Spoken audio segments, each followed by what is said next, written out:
ในตอนเช้าวันที่ 12 พฤษภาคม 2025 กลุ่มส่งเสริมเกษตรกรรมและสหกรณ์กระทรวงเกษตรกรรมและป่าไม้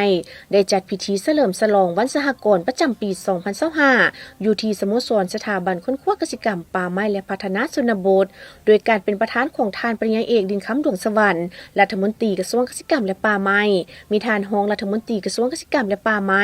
บรรดาหัวหน้าห้องหัวหน้ากรมต่างหน้าแผนกการและองค์การจัดตั้งคันแขวงจาก5แขวงและนครหลวงจันทร์หัวหน้าห้องหัวหน้าศูนย์วิชาการขั้นสูงสหพันธ์สมาคมและสหกรณ์ต่างๆพร้อมด้วยภาคส่วนที่เกี่ยวข้องเข้าร่วมในพิธีท่านสมพรแก้วหาวงศ์หัวหน้ากรมส่งเสริมเกษตรกรรมและสหกรณ์ได้ขึ้นรายงานความเป็นมาของเวียกงานสหกรณ์ในระยะผ่านมาว่า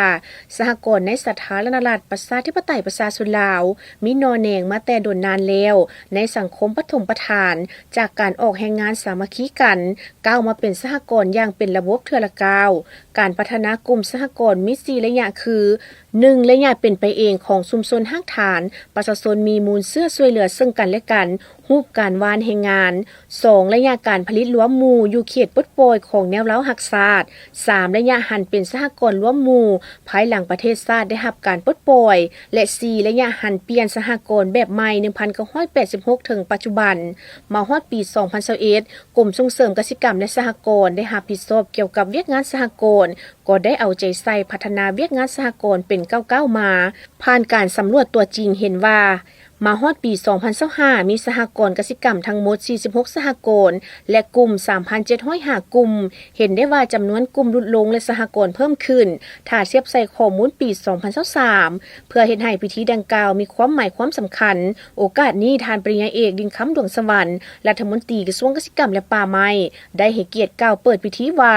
การจัดตั้งปฏิบัติแนวทางการเปลี่ยนแปลงใหม่ของพรรคและรัฐบาลได้ถือเอาเวียกงานการจัดตั้งการผลิตเป็นสำคัญเพื่อเต้าโฮมการผลิตขนาดน้อยเอกเทศกระแจกกระจายให้มีการจัดตั้งเป็นกลุ่มสหกรณ์ซึ่งรัฐบาลได้ออกดำรัสว่าด้วยสหกรณ์ในปี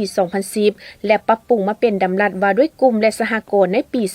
2020 และได้ยกดำรัสดังกล่าวขึ้นมาเป็นกฎหมายว่าด้วยสหกรณ์ฉบับเลขที่54/สพส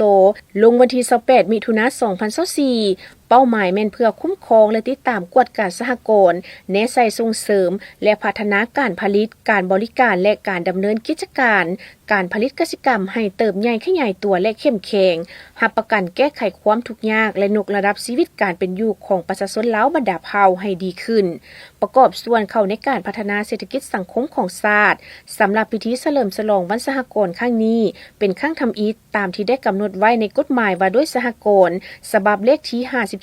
สพสลงวันที่18 มิถุนายน 2024ที่ได้กำหนดเอาวันที่11 พฤษภาคมของทุกๆปีเป็นวันสหกรณ์พร้อมนี้ได้ให้เกียรติตัดแถบผ้าและลานของ9 บาทเพื่อเปิดพิธีอย่างเป็นทางการพร้อมทั้งชมงานวางแสดงผลิตภัณฑ์ของสหกรณ์ภายในงานอีกด้วย